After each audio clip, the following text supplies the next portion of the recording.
네, 조금 전에 말씀드린 대로 벤 버냉키 FRB 의장이 오매불만 기다리던 QE3를 드디어 결정을 했습니다. 네, 오퍼레이션 트위스트도 계속 지속적으로 하겠다. 뭐 이런 얘기했고, 절대적인 그 제로금리는 2015년까지 상반기까지 유지하겠다. 뭐 이렇게 자기 임기를 넘어서까지 제로금리 정책을 취하겠다. 아주 참 상상 불허의 그런 유동성 공급 정책을 내놓았습니다.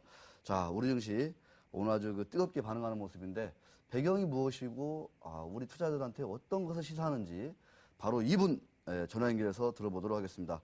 한국창의투자자문의 김영익 대표 전화 연결되어 있습니다. 대표님 안녕하십니까? 예, 안녕하십니까? 네.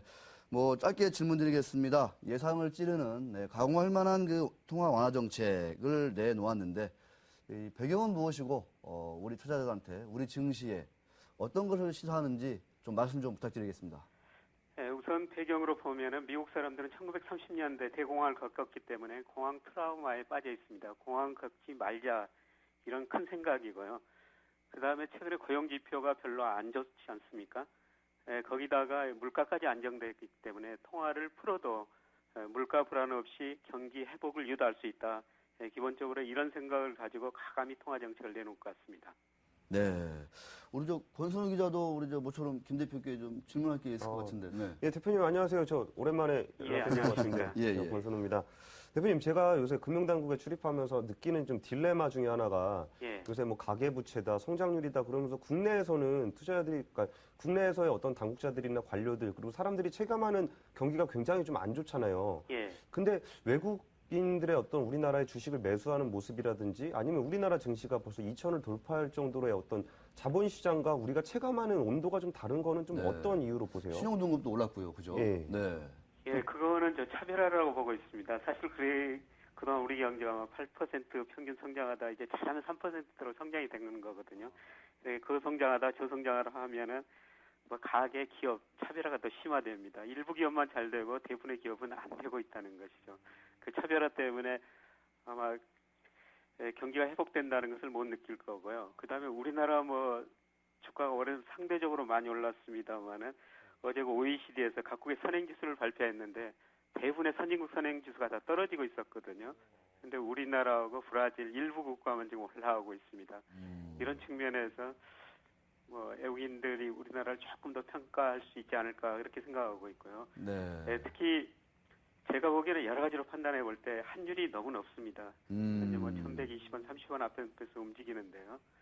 그동안 환율이 높기 때문에 일부 수출 대기업에는 좋았지만은 대부분의 중소기업이나 가게는 상대적으로 뭐 그렇게 좋지 않았거든요. 그래서 이런 경제력 고려하고 그런다면 환율이 앞으로 떨어질 것이다.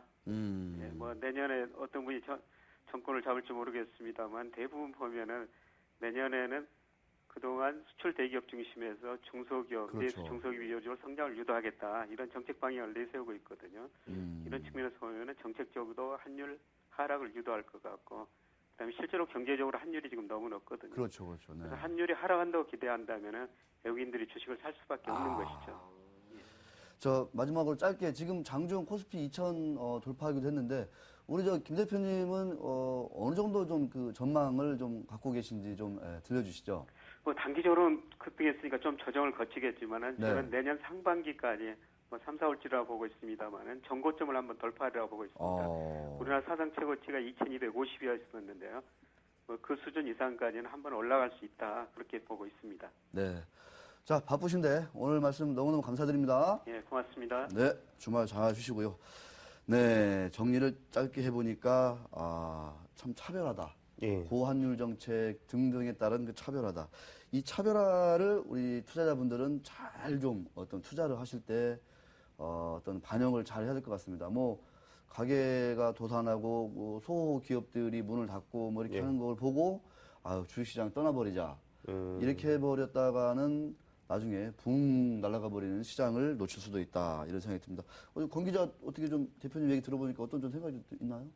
예, 그게 좀 저는 조금 고민이 되는 부분들이 있는데요. 제가 이제 기사를 쓰거나 어떨 때 방향을 어떻게 잡아야 되느냐에 따라서 이렇게 경기가 안 좋다는 시그널을 자꾸 주다 보면은 개인들이 어떤 투자를 하기 굉장히 겁나는 상황이 되거든요. 그렇죠, 그렇죠. 근데 지금 큰 틀에서 볼 수 있는 대기업이라든지 아니면 기관 투자자들의 투자 방향과 자기 몸으로 와닿는 체감이 낮은 개인들 투자자들이 정말 성향이 다를 때 주가 2천, 3천 갈 때 개인들은 여전히 뭐 대선 테마주라든지 그런 것만 투자를 네. 하다가 결국은 재산 증식을 못하는 상황이 되지 않을까. 그렇게 되면은 올해 양극화 더 심해질 수도 있을 것 같아서 이런 부분에 대해서 좀 심도 있게 고민해 볼 필요가 있는 것 같습니다.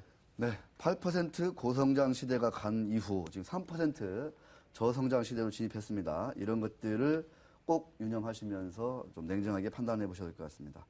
자, 권순우 기자가 준비한 기자들이 떴다 코너로 빨리 넘어갑니다.